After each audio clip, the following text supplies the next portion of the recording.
Hello, everyone. Welcome back. I am Archlord Dirk, and today we're going to talk final thoughts on Esoteric Ebb, a game that I've now put a significant number of hours into, and I kind of want to just go over um, likes and dislikes.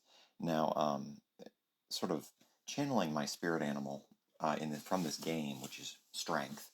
I'm going to own up to a mistake I made in the original first impression video. I was thinking this game was created by some of the former developers of Disco Elysium. That's not true. I was thinking it was, but it was actually the other game that has come out around the same time. The No Parade or Zero Parades for Dead Spies. Um, so a man owns up to what they were wrong about. So I apologize. Wanted to clarify that first mistake and make that correction. Without that, now that that's done, let's get into this video and talk about the actual game. So the first thing I kind of want to talk about is loading times. I do have this game installed on an SSD, and that's probably for the best because there are quite a few loading screens. Pretty much anytime you go or transition between a section of the city or go inside of a building, there's a loading screen. They take roughly 5 to 10 seconds, so nothing terrible, not like it's going to really ruin the gameplay for you, but it is something that is noticeable, especially as you're kind of getting into the game. There is quite a few loading screens. The other thing that is a little bit interesting, and I think it was done as a budget saving sort of solution, is that when you go to like jump down from higher levels to lower ones, or you climb up and down a ladder, there's a brief cut to black with a little bit of description following for, your character kind of describing you climbing up and down the stairs, and then you appear after it fades back in at the top of the ladder or at the bottom of the ladder, whichever it was. So I found that to be a little bit almost annoying because it just kind of removes you from the gameplay, and it takes a little more time than I think we would typically expect it to take. If you just click on it and then you climb down the ladder, and that's probably largely in part because you're actively climbing down the ladder, so you don't mind a ladder climbing section, unless it's of course Metal Gear Solid 3 and you're climbing up a ladder forever. But it's a noticeable thing, so it's an interesting choice. But again, I think it probably has to do with cost savings, which I can respect, especially in this day and age. You got to make games for as cheap as you can and try to make as much money off them as possible. So now let's talk actual gameplay. Esoteric Ebb is very much like a visual novel with some kind of enhanced point-and-click adventure stuff going on. Animation-wise, there's not much to combat. You're going to see a lot of just like descriptions and like the game kind of telling you what's happening, how it's being done. And I think if I had known that kind of going into the game, it might have put me off a little bit. I was expecting a little bit more like CRPG. There's going to be a lot of story, there's going to be a lot of conversations, you can solve conflict without getting into combat, but I was then expecting sort of some tacticalness, or to like a tactical nature to the combat, when there is. I guess I shouldn't say there isn't. There is, but the tactical nature of that is more about selecting the proper dialogue options, I'll put that in air quotes, or if you should cast one of your spells that you have available to you. So most of the time you'll see here in the Roper fight, exactly what I'm talking about. You roll for initiative like you would expect in a tabletop RPG, and then it's dialogue options. It's what's the right choice here. And of course you do still go in turn order, but you're not moving around. There's no way to dodge attacks, unless you happen to get lucky, or perhaps if your dexterity is better than mine, you'll be able to dodge. But you see, my character gets picked up, he gets flung around, I'm losing health like crazy, and so I don't really have a lot of options here as far as what I can do tactically. So it is going to kind of come down to what can I do in my options choices. And so it's dialogue based combat. It's, in a way, it's almost like playing a tabletop RPG and describing how combat goes. It is theater of the mind. It really is like theater of the mind. I think a really good analogy for the whole game is, imagine you have like somebody who's a really good DM, just for clarity's sake. Think Matthew Mercer, think Brennan Lee Mulligan, think any celebrity Dungeons and Dragons master. And imagine you're playing a solo game with them. They're DMing, you are a lone character, there's nobody else in your party, there's no one else to really interact with. It's just you and the DM, and that's how Esoteric Ebb feels. It feels theater of the mind, one-on-one Dungeons and Dragons sessions. And I don't think that's a bad thing. I think it's actually a really interesting way to make a game. I think clarifying those couple of things is really important for a game like this, because if you are not a point-and-click adventure person, if you are, maybe you like tabletop RPGs, or you like CRPGs, but you like the war games aspect of it, that ability to like move your characters around, make like in the moment to moment decisions about what kind of spells you should be using, or some of those more like tactical choices, this game may not be for you, because it really is focusing on the story and emphasizing the character interactions, which for a player like me, I love. I don't hate it. But if you're a war games player, this, I think you really do your research and check it out, because you're gonna still get to make decisions. You can choose moment to moment to cast spells. Every turn your cleric has, you have an opportunity to cast a spell and choose sort of a combat action. Again, I'll put that in air quotes because it is just a dialogue choice. You'll see here, I can choose strength, I can choose dexterity, and it gives me an opportunity to make a dice roll. And so, again, like we talked about in the should I play first impressions, everything is an above board, on the table dice roll. You get to see what exactly is happening, what's going on. So there I rolled strength, got a set success because I needed DC 10, got a 19. So there is obviously choices to be made in combat. There is opportunities to be and feel tactical, but it's not the typical CRPG way. It's not the typical turn-based RPG way. It's not the, Final Fantasy Tactics or Ogre Reborn Tactics, anything like that.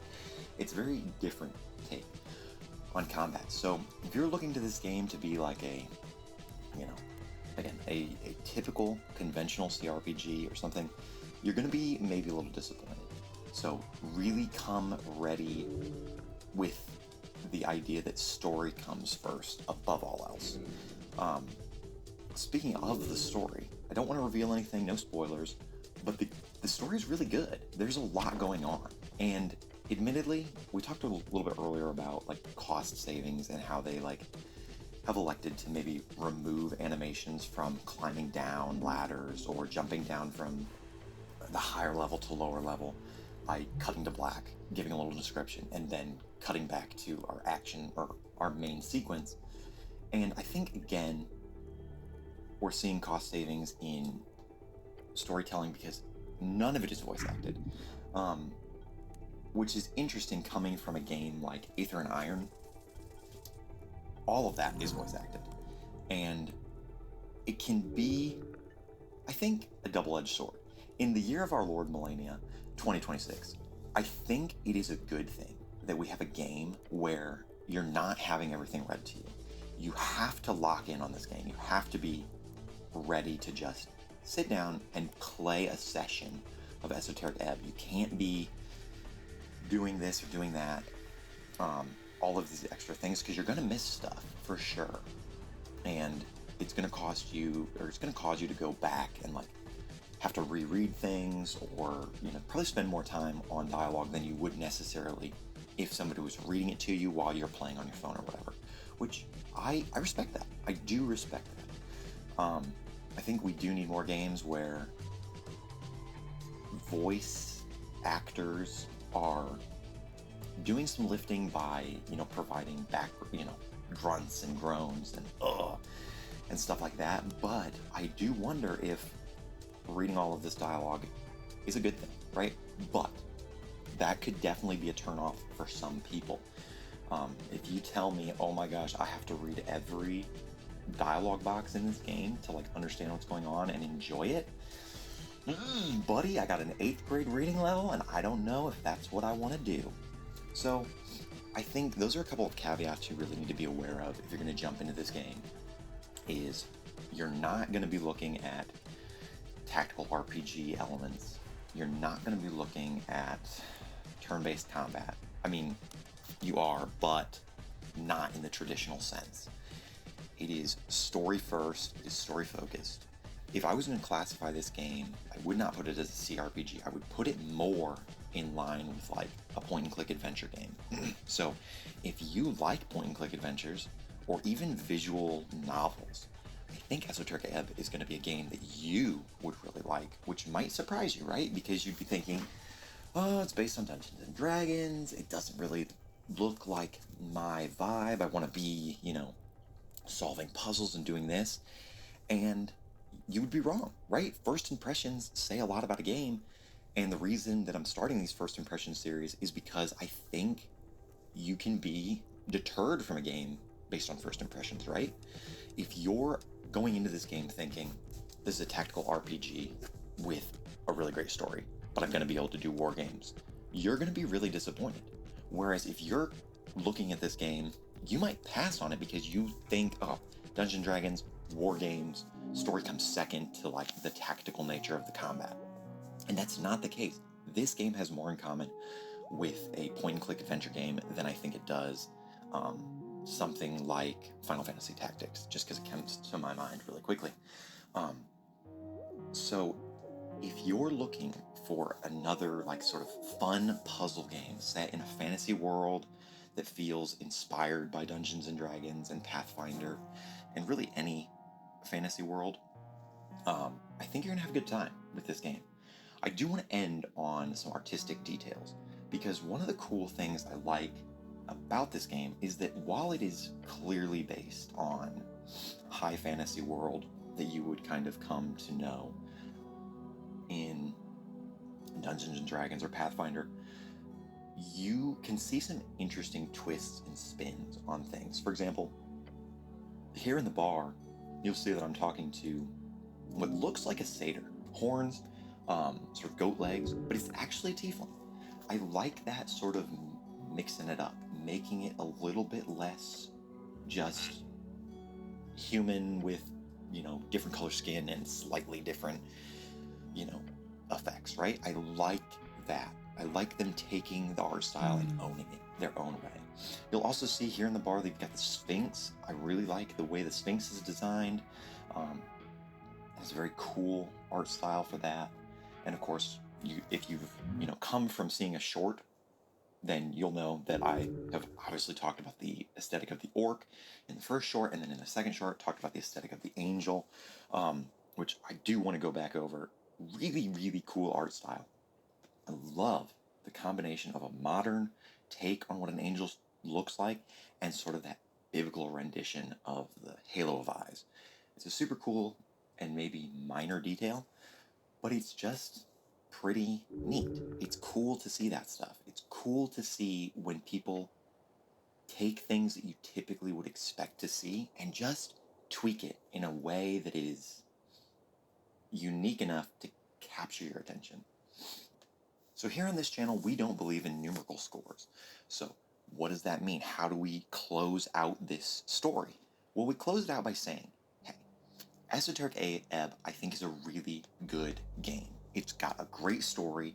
There is tons of great character interactions.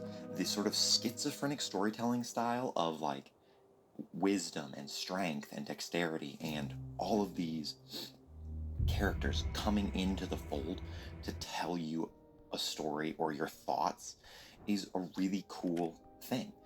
And So the person who I think is going to want to play this game, just to reiterate, is somebody who's really into heavy story-driven games, visual novels, point-and-click adventure games, games like that. If you vibe with those things, you're going to vibe with Esoteric Ebb.